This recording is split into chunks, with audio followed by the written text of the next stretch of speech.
Hello and welcome to another episode of Standard Killer Projects. In this episode I'm going to show you how to check the transmission fluid level on this here 2014 Chevy Spark. So let's get started. As I had mentioned in a previous video, this little 1.2 liter Chevy Spark has some sort of transmission issue. Now most modern cars with automatic transmissions or even these modern CVT transmissions don't come with an automatic transmission dipstick. But way down in here, underneath this airbox, right down in there, is a transmission dipstick. So what we have to do is start by removing the intake airbox. Alright, so the first thing we're going to do is we're going to loosen up the 6 screws on the air cleaner box. We're going to unscrew the screw for the fitting for the top of the lid. Then we're going to take a screwdriver, push down on this mechanism to allow this clip to remove, and then move this clip off the back of it by gently pushing down on this tab and sliding backwards. If you don't do that, you'll end up breaking this little clip off of it or end up snapping the mechanism that holds it into place.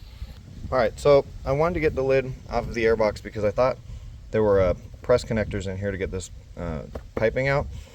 The way you have to get this loose is there are some connectors that press pressure inside of this. You have to slip something into the side of here to get it out.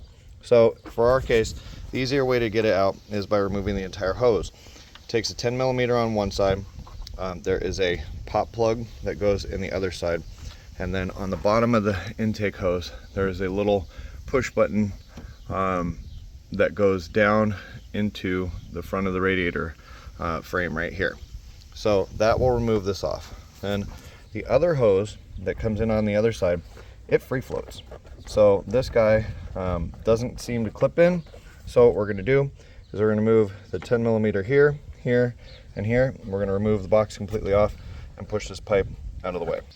All right, so now that the airbox is out of the way, and as you can see, that other one, this piece just popped off. If in the event that you have to get in there to remove this piece, there's a push down tab on top and on the bottom of it that keep it held in place. This one seems to just be wore out and have come out of the box. All right, so transmission dipstick is right here.